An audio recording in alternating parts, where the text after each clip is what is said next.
Hi, we did have one question which has now disappeared, but I'll ask it anyway. It was from Sammy, and it was asking, so how many African countries do not yet have an IX, and do we have any plans of getting them on board? Okay, so off the top of my head, we're probably sitting with about 5 or 6 countries I can think of, very, very easily. Countries like Somalia, for instance, would be a good example. I think one of the biggest issues with why we don't have anything there, for instance, the case of Sudan, it's an embargoed country, so it does make it very difficult to operate there. And people in there, well, let's say consumers or customers, enterprises in there generally just try and find long line services.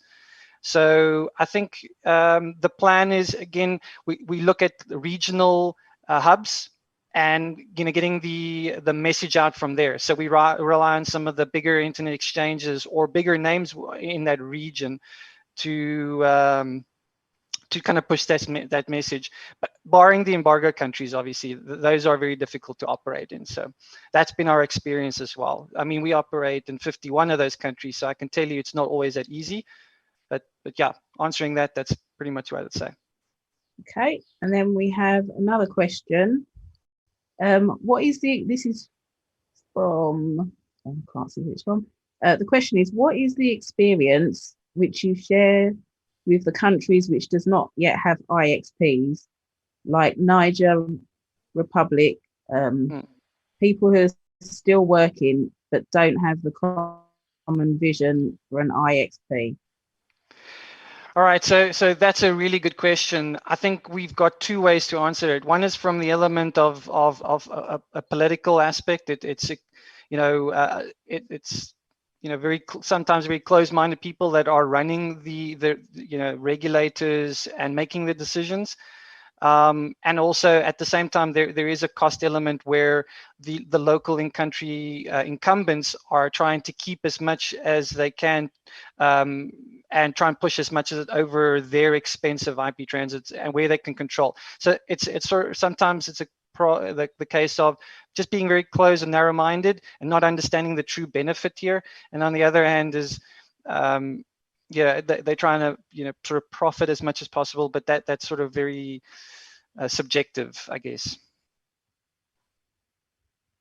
And then we have another question for you. How cloud exchange is done, and he means in terms of the agreement. Is it made regionally or locally?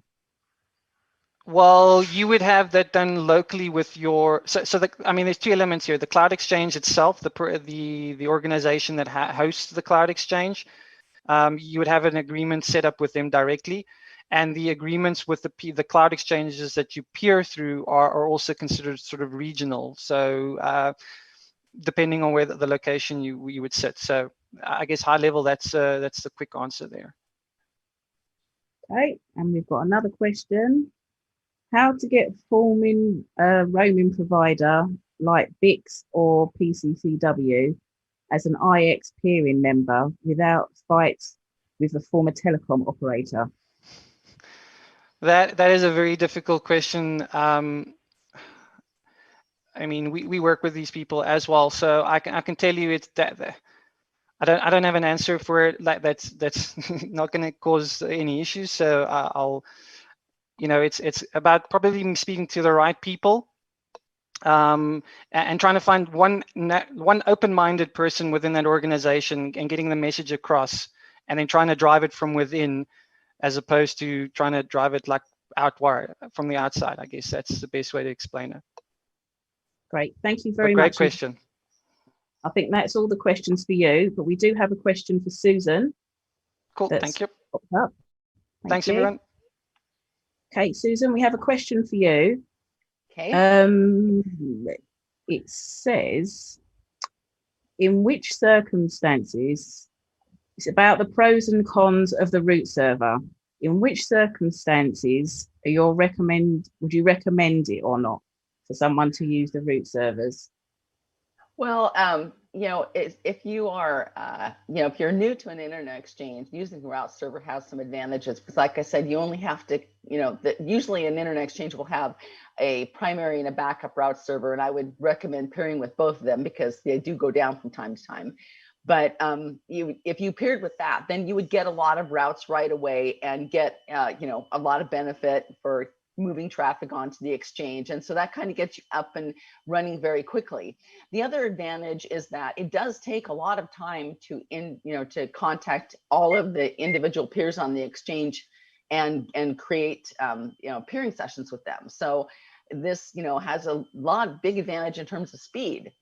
The disadvantage for a route server, though, is, you know, like I pointed out in my presentation, you don't have any control over, you know, who's peering with you over it. And you may not want to listen to some routes from the route, there's some peers on the route server because maybe you're peering with them other places, or, you know, you don't want to listen to routes there. You want to prefer other paths for latency purposes. Lots of reasons why you might not want to. And if you are, you know, skilled at BGP, you can always filter those paths out of the announcements you listen to from the route server, or you can, not you cannot listen to the route server at all. So it just kind of depends. But that's an example of when maybe peering with the route server wouldn't be a good idea. The other thing I also mentioned is that you a lot of times will get more routes from a peering with over a PNI than you will, or not a PNI, but just a private peering session over the exchange, than you will from the route server, because like Hurricane for Electric, for example, we advertise about half of the routes that we advertise to peers to the route server. So if you peer with us directly, you get more routes. So those are all reasons why you might want to do it. And it is kind of an individual thing. It's where you kind of have to take a look at the situation and evaluate it for your own personal experience and what makes the most sense for your network. Great. Thank you very much, Susan.